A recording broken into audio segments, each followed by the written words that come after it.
بات ہے. اگر کسی نے دنیا میں کسی کا حق مارا ہے تو کیا آخرت میں اس کو ادا کرنا پڑے گا؟ بالکل کرنا پڑے گا. صحیح مسلم میں حدیث ہے، جانتے ہو مفلس کون ہے؟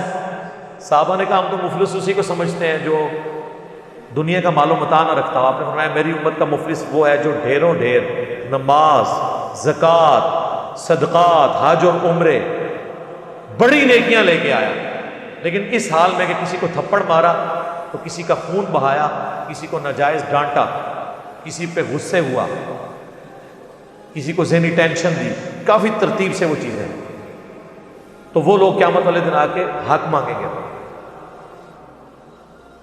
تو اللہ تعالیٰ کہے گا اس کے پاس تو آج دینے کو کچھ نہیں ہے، تم اس کی نیکیوں میں سے لے لو، کیونکہ آخرت کی کرنسی نیکی ہے.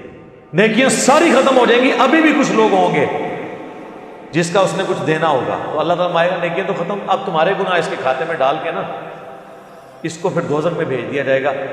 اور کئی لوگ اس مظلومیت کی وجہ سے خود تو وہ بچ جائیں گے لیکن یہ مارا جائے گا.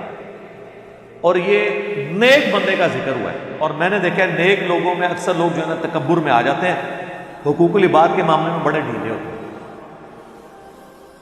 داڑھی ہوگی، حج عمرے ہوں گے، لیکن یتیم بھانجوں کا، بھانجیوں کا، بھتیجے اور بھتیجیوں کا انہوں نے مال غصب کیا ہوگا، انشاءاللہ دوزخ میں جائیں گے. قرآن میں آیا کہ جو یتیموں کا مال ناحق ہڑپ کر رہے ہیں اپنے پیٹ میں دوزخ کی